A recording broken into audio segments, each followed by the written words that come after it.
Hello दोस्तों, नमस्कार। कैसे हो आप? मेरा नाम है कौशिक और इस वीडियो में मैं आपको जानकारी दूंगा प्रश्नावली 5.2 के बारे में। तो इस वीडियो को शुरू से लेकर आखिरी तक देखते रहिए। तो चलिए शुरू करते हैं।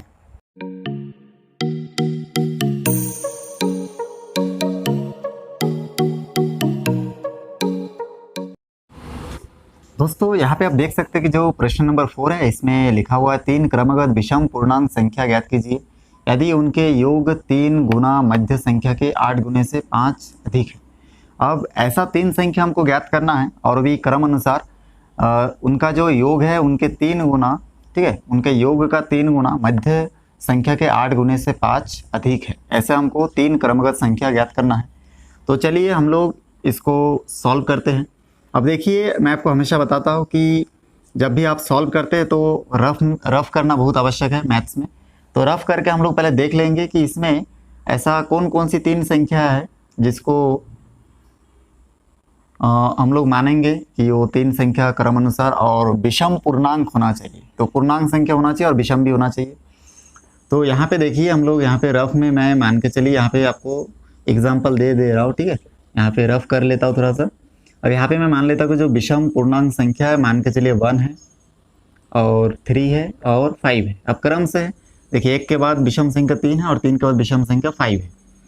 अब इसको अगर हम लोग लिखेंगे यहाँ पे कि माना कि 3 क्रमागत संख्या 1, 3, 5 है, तो बाकी ये जितना भी चीज़ लिखा हुआ है जो 8 गुना 5 गुना ये सब हम लोग उसको सेट नहीं कर पाएंगे ठीक से, तो गलत हो जाएगा। हो सकता है कि वो क्रमागत 3 संख्या 1, 3, 5 ना हो के आपका ऐसे भी हो सकता है कि 5, 7 और 9 है, या फिर 11, 13 और 15 है। तो इसको हमको जानकारी नहीं है, इसलिए हम लोग इसमें क्या करेंगे कि वो जो 3 क्रमगत संख्या है, तो पहले तो हम लोग वास्तविक जो संख्या है जैसे कि यहाँ पे 1, 3 और 5, इस रियल नंबर पे हम लोग इसको ट्राई करके देखेंगे कि इसके साथ हम लोग अगर x के रूप में माने, चर राशि के रूप में अगर इसको सपोज मान लेते हैं तो कैसे लिखेंगे। अब देखिए, मान लेते हैं कि x बराबर 1 इक्वल टू x है। x मान लिए, पहला क्रमागत संख्या यहाँ पे 1 है, उसके जगह हम लोग x मान लेते हैं। और x अगर मान लिए तो देखिए, अब x के साथ अब 3 होने के लिए क्या चाहिए, x + 2, क्योंकि x मतलब 1 और 2 3 होगा। उसी प्रकार से अगर हम लोग इसमें 5 लाना चाहते, ठीक है, तो 5 लाने के लिए हमको क्या करना पड़ेगा, इसमें हम लोग लिख सकेंगे x + 4। तो यहाँ पे x मतलब 1 + 4 इक्वल टू 5 हो गया, और 1 + 2 मतलब 3 और x मतलब 1। तो इस प्रकार से हम लोग 1, 3, 5 ना मान के डायरेक्ट x + 2 और x + 4 मान लेंगे। अब मैं ये कैसे माना ये आप लोग समझ गए होंगे।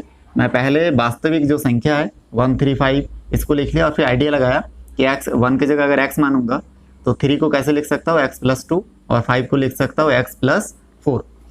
यहाँ तक जैसे आप सॉल्व कर लेंगे, उसके बाद देखिए यहाँ पे अब मैं इसको हल करना शुरू कर देता हूँ।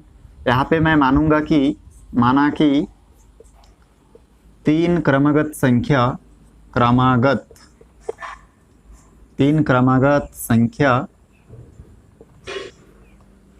x + 2 और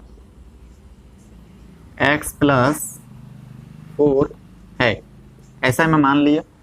अब इसके बाद देखिए आगे भी लिखा हुआ है, ठीक है, 3 क्रमागत संख्या ज्ञात करना है यदि उनके योग का 3 गुना। अब ये तीनों जो संख्या क्रमागत इनका योग का 3 गुना मध्य संख्या के 8 गुने से 5 अधिक है।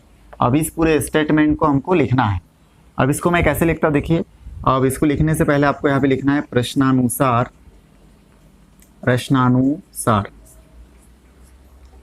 हाँ, इतना लिखने के बाद अभी यहाँ मैं सॉल्व करते करते आगे जाऊँगा। अब देखिए यहाँ पे लिखा हुआ है कि क्या लिखा है देखिए, यदि उनके योग का 3 गुना, मतलब ये जो 3 क्रमगत संख्या दिया है इन तीनों क्रमगत संख्या गुना, हिंदी में स्पष्ट लिखा हुआ है यदि उनके योग का 3 गुना, तो इनका योग कर देते हैं तीनों जो क्रमगत संख्या है। तो देखिए x + 2 और तीसरा संख्या है x + 4, इन तीनों क्रमगत संख्याओं के योग का 3 गुना, तो इनको योग कर दिया मतलब जोड़ दिए, और इसका 3 गुना, इसलिए इसमें मैं क्या करूँगा 3 गुना कर दूंगा। तो यहाँ तक हम लोग 3 गुना तक हम लोग सॉल्व कर लिए। देखिए ठीक है, प्रश्नानुसार जो है उसको मैं लिख लिया। अब 3 गुना लिखने के बाद आगे देखिए, आगे पढ़ेंगे। मध्य संख्या के 8 गुने से 5 अधिक है। अब मध्य संख्या के 8 गुने से, तो मध्य संख्या इसमें देखिए, अब ये पहला संख्या, दूसरा संख्या और तीसरा संख्या, अब इन तीनों में मध्य क्या है, x+2। अब मध्य संख्या के 8 गुने से, तो बराबर के उस तरफ मैं लिखूंगा मध्य संख्या मतलब x+2 के 8 गुने से, मतलब इसके साथ मैं 8 को क्या करूंगा, गुना कर दूंगा। 8 गुने से क्या लिखा है, 5 अधिक है। तो ये देखिए मध्य संख्या x+2 है, इसके 8 गुने से 5 अधिक, मतलब 5 को अधिक कर दूंगा, मतलब प्लस कर दूंगा। तो ये हमारा प्रश्नानुसार, ये मैं देखिए पूरा गणित को बिठा चुका हूँ। बहुत ही आसान है। अब मैं आपको फिर से एक बार बता देता हूँ कि इसमें क्या किया मैं। अब देखिए सबसे पहले लिखा है 3 क्रमगत विषम पूर्णांक संख्या ज्ञात करना है। अब तीनों संख्या हमको मालूम नहीं, इसलिए हम लोग मान लेते हैं कि माना कि 3 क्रमगत संख्या x, x+2, x+4 है। देखिए पहला संख्या x है, दूसरा संख्या x+2 है और तीसरा संख्या x+4 है। ऐसा हम लोग मान लिए। और ये कहाँ से माना, मैं आपको पहले समझाया कि 1 = x है, तो 3 को हम लोग लिख सकते हैं x+2 और 5 को लिख सकते हैं x+4। तो पहले आपको ये जो ऐसे रियल नंबर पे आपको इमेजिनेशन करना है कि पहला 3 क्रमगत संख्या क्या है, उसको लिख लीजिए और उसके बाद चर राशि के रूप में आप उसको लिख के देखिए कि कैसे लिखा जा सकता है। अब यहाँ पे देखिए जो मैं ये प्रश्नानुसार लिखा हूँ, इस प्रश्नानुसार को कैसे लिखा हूँ। यदि, ठीक है, जो 3 क्रमगत संख्या है, 3 क्रमगत पूर्णांक संख्या है, विषम पूर्णांक, यदि उनके योग का 3 गुना, तो इसलिए मैं पहला, दूसरा, तीसरा इन तीनों संख्याओं को योग कर दिया देखिए, और इसका 3 गुना मतलब इन सबको 3 से गुना कर दिया। ठीक है, ब्रैकेट मतलब गुना होता है, आप चाहे तो यहाँ पे गुना का निशान भी लगा सकते हैं। ठीक है, यहाँ तक हमको कंप्लीट हो चुका है। 3 गुना मध्य संख्या के 8 गुने से 5 अधिक है। अब मध्य संख्या, अब देखिए इन तीनों में मध्य में क्या है, x+2 है, तो इस x+2 का 8 गुना, क्योंकि मध्य संख्या का 8 गुना है, तो मध्य संख्या का 8 गुना कर दिया और 5 अधिक, इसीलिए 5 को जोड़ दिया। बस इतना आपको समझना था। अब इसको सिंप्लीफाई करते जाना है। तो देखिए यहाँ पे मैं क्या करूँगा, क्योंकि यहाँ पे बीच में बराबर का निशान है, तो यहाँ पे मैं इम्प्लाइज का निशान इस प्रकार से लगा सकता हूँ। उसके बाद मैं इसको आगे सॉल्व करते जाऊँगा। अब देखिए ब्रैकेट के अंदर जो संख्या दिया है उसको पहले सॉल्व कर लेते हैं। अब देखिए यहाँ पे x होगा, यहाँ पे प्लस, ब्रैकेट के बाहर कुछ नहीं, मतलब ये अंदर वाला दोनों को लिख सकता हूँ x+2, और यहाँ पे लिख सकता हूँ x+4, और इधर मैं देखिए 8 को गुना कर दूंगा दोनों के साथ, हो जाएगा 8x प्लस का प्लस, 8 दूनी 16 और +5 अपनी जगह पे रहेगा। उसके बाद देखिए यहाँ पे ब्रैकेट के अंदर आपका लिखा हुआ है x, देखिए 3 जगह पे है, 1 2 3, तो 3x मिलके हो जाएगा 3x, और 2 जगह संख्या है, 2 और 4 6, तो +6 होगा, क्योंकि इसके सामने प्लस है और इसके सामने भी प्लस है। तो इस प्रकार से यहाँ तक आएगा। फिर इक्वल के बाद देखिए यहाँ पे लिखा हुआ है 8x + 16 और 5, देखिए दोनों संख्या है। अब दोनों को अगर मैं आपस में जोड़ दूंगा तो यहाँ पे हमको 16 और 5 मिल जाएगा 21। तो यहाँ तक तो बहुत आसानी से सॉल्व कर लिए हम लोग। अब आगे देखिए यहाँ पे मैं बराबर के इस तरफ जो लेफ्ट हैंड साइड में इसको सॉल्व करूँगा, तो ये देखिए 3 को अंदर गुना कर दूंगा, मल्टीप्लाई करूँगा तो 3 3 9 होगा, 9x प्लस का प्लस, और 3 के साथ 6 का गुना करूँगा तो 18 आएगा। फिर इक्वल का इक्वल और 8x + 21। अब ये दोनों अलग अलग जाति के हैं, इसलिए आपस में जुड़ भी नहीं सकता। अब मैं देखिए इससे पहले जो हम लोग 5.1 में सॉल्व किए हैं समीकरण सिंपली हल करते, वैसे इसमें भी हल करना है। इसके लिए हम लोग क्या करेंगे, यहाँ पे चर राशि को एक तरफ देखिए 9x, 8x को इधर लाऊंगा, इसके सामने कुछ नहीं मतलब प्लस है, इधर आके -8x हो जाएगा, और बराबर के बाद देखिए पहले से +21 बचा है, तो पहले हम लोग 21 नहीं, एकदम देखिए बराबर के बाद पहला संख्या 21 है और सामने प्लस है तो लिखने की आवश्यकता नहीं है। और यहाँ से इस 18 को मैं इधर से इधर पक्षांतर करूँगा तो ये हो जाएगा -18, क्योंकि इसके सामने प्लस है। बहुत ही आसान है। आप देखिए ये जो 9x 8x एक तरफ कर दिया, 18 और 21 को एक तरफ कर दिया, क्योंकि यहाँ पे 18 लेफ्ट हैंड साइड से राइट हैंड साइड में ट्रांसफ़र हुआ, इसलिए ये प्लस से माइनस में कन्वर्ट हुआ। यहाँ पे 21 राइट हैंड साइड से लेफ्ट हैंड साइड में 8x जो है राइट हैंड साइड से लेफ्ट हैंड साइड में हम लोग ट्रांसफ़र किया, इसलिए ये प्लस से माइनस में कन्वर्ट हो गया। तो ये बहुत आसानी से आप लोग यहाँ तक सॉल्व कर लेंगे। उसके बाद देखिए यहाँ पे हम लोग इसको और भी थोड़ा सा सॉल्व करते हैं। तो यहाँ पे मैं देखिए इसको आगे सॉल्व करूँगा, तो यहाँ से 9x में से 8x घटेगा तो आपका बचेगा x इक्वल टू, यहाँ पे इम्प्लाइज का निशान भी लगा सकते हैं, x इक्वल टू यहाँ पे 21 में से 18 घटेगा तो यहाँ पे आपका 3 बचेगा। तो जो x का जो मान है वो हमारा आ चुका है x इक्वल टू 3। अब हम लोग 3 क्रमगत संख्या माने थे, तो यहाँ पे हम लोग लिख सकते हैं प्रथम क्रमगत संख्या लिख सकते हैं या फिर प्रथम संख्या भी लिख सकते हैं। तो देखिए यहाँ पे मैं लिखूंगा प्रथम संख्या, क्या माने थे हम लोग x, तो x इक्वल टू हमको क्या मिला 3, तो ये 3 होगा। फिर हम लोग मान सकते हैं इसमें द्वितीय क्रमगत संख्या या फिर सिंपली लिख सकते हैं द्वितीय संख्या, ठीक है। द्वितीय संख्या इक्वल टू हम लोग क्या माने थे, देखिए x प्लस 2 माने थे, तो हो जाएगा x प्लस 2, x के जगह पे अगर 3 रखेंगे तो हो जाएगा 3 प्लस 2 इक्वल टू 5। और तृतीय संख्या बराबर हम लोग माने थे x प्लस 4, तो x के जगह पे अगर मैं 3 रखूँगा तो यह देखिए हो जाएगा 4। तो इस प्रकार से हमको मिल जाएगा 3 और 4 7। तो हमको 3 क्रमगत संख्या यहाँ पे मिल चुका है। जो पहला हमारा क्रमगत संख्या है वो है आपका 3, दूसरा जो क्रमगत संख्या है वो है आपका 5 और तीसरा जो हमारा क्रमगत संख्या है वो है हमारा 7। तो इस प्रकार से तीनों क्रमगत संख्या को आप बहुत ही आसानी से सॉल्व करके ला सकते हैं। तो इसके बाद देखिए मैं आपको इसका जो दूसरा नेक्स्ट क्वेश्चन है उसके बारे में जानकारी दूंगा, तो उसको देखते रहिए।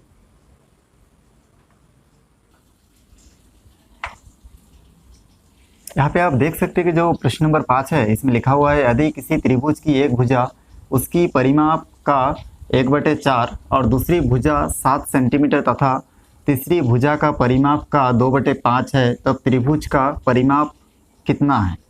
अब इसमें हमको सबसे पहले एक त्रिभुज बनाना है, और जब भी हम लोग डायग्राम बना के सॉल्व करते तो बहुत आसानी से समझ में आएगा आपको, तो इसलिए मैं यहाँ पे डायग्राम बनाता हूँ। अब देखिए त्रिभुज एक बना चुका हूँ मैं यहाँ पे।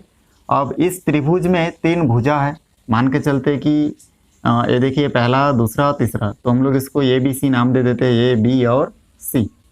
ऐसा करके 3 भुजा हम लोग इसमें 3 कोण बना लिया और 3 भुजा इसमें दिया गया है। तो यहाँ पे लिखा है कि यदि किसी त्रिभुज का एक भुजा उसके परिमाप का 1/4, दूसरी भुजा 7 सेंटीमीटर का है और तीसरी भुजा का परिमाप का 2/5 है। अब देखिए 3 भुजा इसमें मेंशन नहीं किया गया है, खाली इसमें लिखा है एक भुजा उसके परिमाप का 1/4 हिस्सा है। दूसरी भुजा 7 सेंटीमीटर का ये मेंशन किया हुआ है कि दूसरी जो भुजा है वो 7 सेंटीमीटर का है। पहला भुजा कितने का है और तीसरा भुजा कितने का है ये हमको मालूम नहीं है, तो इसको मालूम पहले कर लेते हैं हम लोग। तो इसके लिए देखिए यहाँ पे मैं ये जो क्वेश्चन दिया है इस क्वेश्चन के अनुसार मैं यहाँ पे मान लेता हूँ, क्योंकि हमको परिमाप भी मालूम नहीं है, क्योंकि यहाँ पे लिखा है एक भुजा उसके परिमाप का 1/4 है। तो परिमाप कितना हमको मालूम ही नहीं है। परिमाप का मतलब होता है सभी भुजाओं का योग, तो इसमें हमको इसका परिमाप मालूम ही नहीं है, इसलिए हम लोग इसमें मान लेते हैं कि माना कि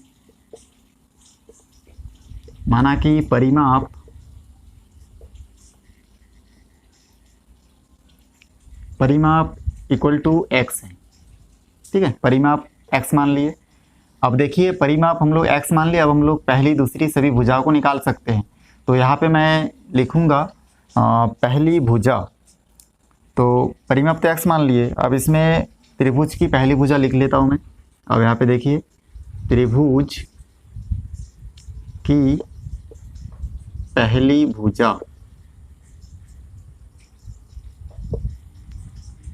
अब इस क्वेश्चन में हो क्या रहा था कि ये परिमाप के कारण अटक रहा था कि इसका भुजा कितना का है, दूसरा भुजा तो दिया है लेकिन तीसरा भुजा कितना का है। अब इसलिए हम लोग परिमाप को x मान लिए। अब इसमें क्या रहता है, जो चीज़ हमको मालूम नहीं उसको x मान लेते हैं। अब इसलिए मैं इसमें परिमाप x मान लिया। तो त्रिभुज की पहली भुजा यहाँ पे लिखा हुआ है, एक त्रिभुज की एक भुजा मतलब पहली भुजा उसके परिमाप का 1/4, तो इसलिए यहाँ पे परिमाप का 1/4, तो इसलिए मैं यहाँ पे लिखूँगा त्रिभुज की पहली भुजा परिमाप का 1/4, इतना आपके बुक में लिखा हुआ है। अब मैं यहाँ पे देखिए परिमाप मतलब x मान लिया, और का मतलब गुना होता है, और 1/4 का 1/4। इसको आगे सॉल्व करूँगा तो मिल जाएगा x/4।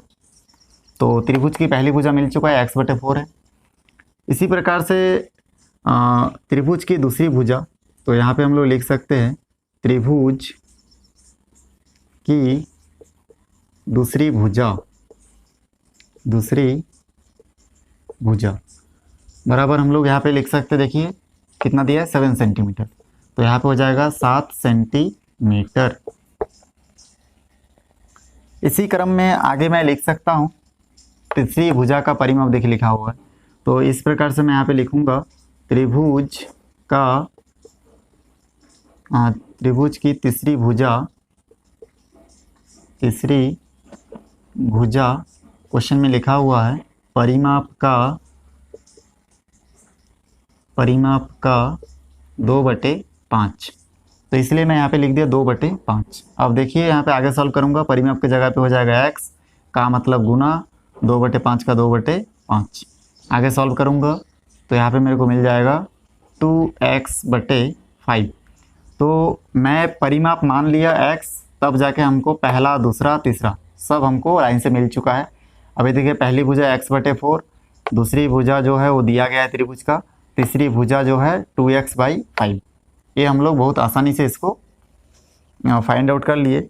अब इसके बाद प्रश्नानुसार इसमें बताया कि इसका जो, ये तीनों को हम लोग नोट कर लिए। अब त्रिभुज का परिमाप कितना होगा ये हमको पता करने के लिए यहाँ पे कहा गया है। अब त्रिभुज का परिमाप हमको पता करना है। अब देखिए इसको पता करने के लिए हम लोग क्या करेंगे, परिमाप ज्ञात करने के लिए हम लोग यहाँ पे लिखेंगे प्रश्नानुसार। अब यहाँ पे देखिए मैं लिखूंगा प्रश्नानुसार। अब यहाँ पे ये जो जितना भी भुजा है, इन भुजाओं का योग बराबर परिमाप होता है, तो इन भुजाओं को मैं योग कर दूंगा। तो देखिए इसमें कितना भुजा है देख लीजिए। अब त्रिभुज का परिमाप बराबर हम लोग जानते हैं कि यहाँ पे, या फिर आप लिख भी सकते हैं त्रिभुज का परिमाप बराबर सभी भुजाओं का योग, सभी भुजाओं का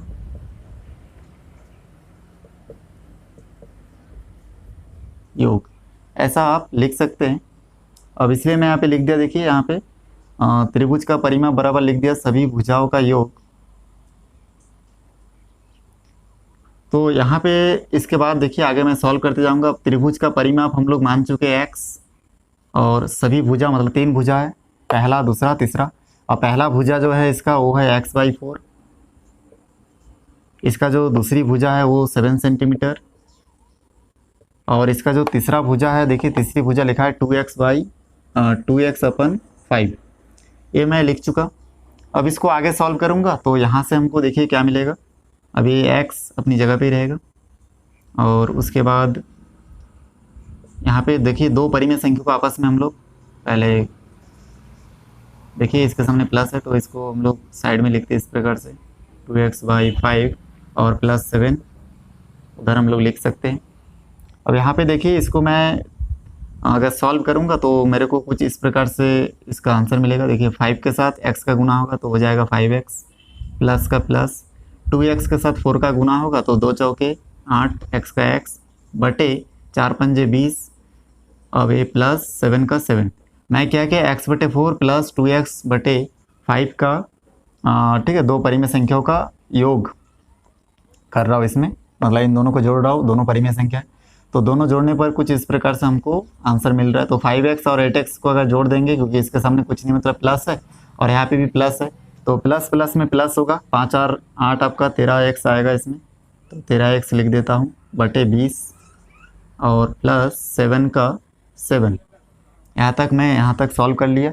इसके बाद देखिए मैं यहाँ पे इसको मिटा देता हूँ। देखिए उस तरफ मैं जो लिखा हूँ उसको एक बार यहाँ पे नोट कर लेता हूँ। x = 13x बटे 20 + 7।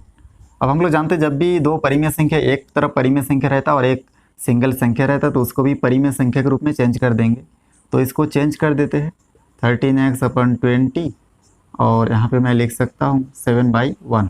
अब इसका फिर 13 गुना करेंगे तो यहाँ पे 13x के साथ 1 का गुना होगा तो हो जाएगा 13x प्लस 7 के साथ 20 का गुना करेंगे तो 140 और बटे के नीचे होगा 20 एकम 20 और इधर x बचा था उसको ऐसे ही लिख दीजिए। उसके बाद देखिए आगे इसको मैं सॉल्व करूँगा तो अब देखिए बराबर के दोनों तरफ, अब हम लोग देखते हैं कि इस तरफ तो बटे में है और इस तरफ कुछ नहीं, मतलब इस x के नीचे कुछ नहीं, मतलब 1 है। अब 13 गुना करेंगे तो x के साथ 20 का गुना होगा तो हो जाएगा 20x बराबर का बराबर और 1 के साथ इसका गुना होगा तो हो जाएगा 13x प्लस 140। उसके बाद चर राशि और अचर राशि एक एक तरफ करेंगे। आप चाहे तो यहाँ पे इम्प्लाइज का निशान भी इस प्रकार से लगा सकते हैं। तो मैं यहाँ पे देखिए 20x अपनी जगह पे रहेगा, 13x को इधर चेंज करूँगा, पक्षांतर करूँगा तो ये प्लस में इधर आके माइनस 13x हो जाएगा बराबर के बाद कुछ नहीं बचा मतलब 140। अब देखिए 20x में से अगर मैं 13x को घटाऊँगा तो बचेगा 7x इक्वल के बाद बचेगा 140। अब यहाँ से x अपनी जगह पे रहेगा और 7 को पक्षांतर कर दूंगा तो हो जाएगा 140/7। इसको मैं भाग दे के काटूंगा तो यहाँ पे आपका 20 बचेगा। तो x का जो वैल्यू है देखिए आपका 20 आया है। तो इस प्रकार से यहाँ पे x इक्वल टू हो जाएगा 20। तो x का मान जो है हम लोगों को देखिए 20 मिला है। अब यहाँ पे हम लोग इसको थोड़ा आगे सॉल्व कर लेते हैं। इसको मैं मिटा देता हूँ। अब यहाँ पे देखिए x का मान जो है 20 प्राप्त हुआ हमको। तो अब हम लोग इसमें क्योंकि इसका परिमाप हमको बताना है कि इसका परिमाप कितना होगा। अब परिमाप हम लोग यहाँ पे स्टार्टिंग में माने थे कि माना कि परिमाप इक्वल टू x है, तो x का मान 20 निकला, मतलब परिमाप कितना हुआ 20 आया। तो इस प्रकार से हम लोग यहाँ पे लिख सकते हैं अतः परिमाप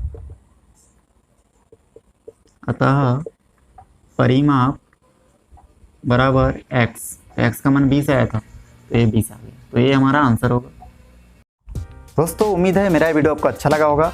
वीडियो अच्छा लगे तो लाइक करें, शेयर करें, सब्सक्राइब करें और बेल आइकन को प्रेस करें ताकि जब भी मैं कोई नया वीडियो बनाऊं तो सबसे पहले उसका नया अपडेट्स जो है वो आपके पास पहुंचे। तो फिर मिलते हैं एक नई वीडियो के साथ। धन्यवाद।